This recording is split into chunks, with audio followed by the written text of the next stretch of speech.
Guten høj, Leute. Så er anden etape overstået. Det har været en helt del sjovere for mig derude i dag. Vi er stadigvæk sat på første stigning af frontgruppen. Men får så til gengæld hentet dem på nedkørslen og på det flade, hvor jeg lidt får etableret de der folk, jeg ligger med. Efter jeg har råbt og skrevet lidt af dem og siger, at vi skal køre rundt, som de ikke rigtig forstår. Så får vi faktisk kontakt til dem igen. Og så går der sådan lidt hyggestemning i den, sådan lidt stille og roligt tempo, hvor folk de drikker og hygger sig.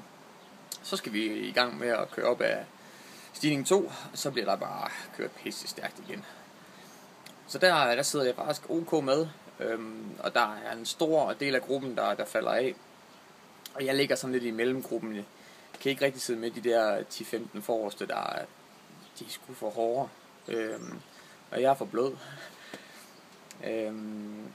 Så sidder jeg lidt der, og vi er en 5-6 stykker, der sidder sammen, som følges ad.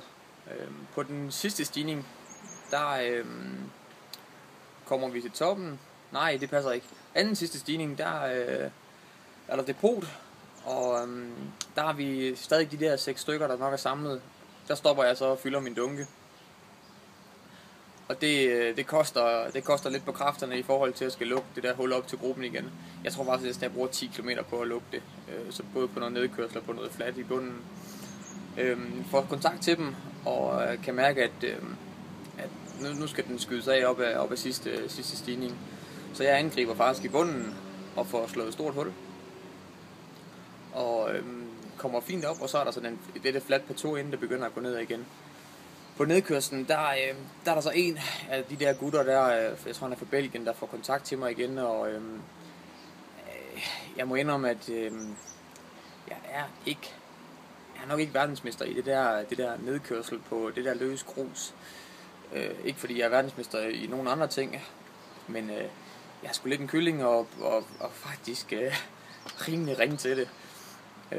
Jeg forsøger at lægge cyklen ordentligt ind i svingene, men jeg kommer alligevel ind i svinget og får sådan lidt nogle taglige tanker og begynder sådan at file lidt på bremsen, og så begynder hjulene at skride ud og så videre. Så der er flere gange i dag, hvor jeg faktisk er ved at ryge af helvede til.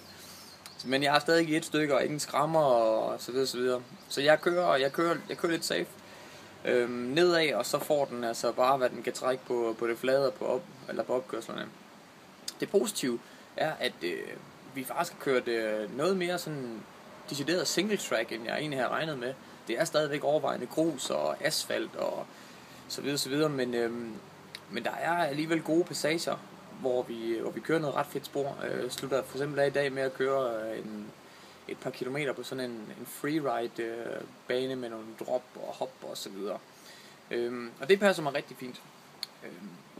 Så kommer ind, og jeg tror, jeg bliver sådan lige omkring 25 i dag.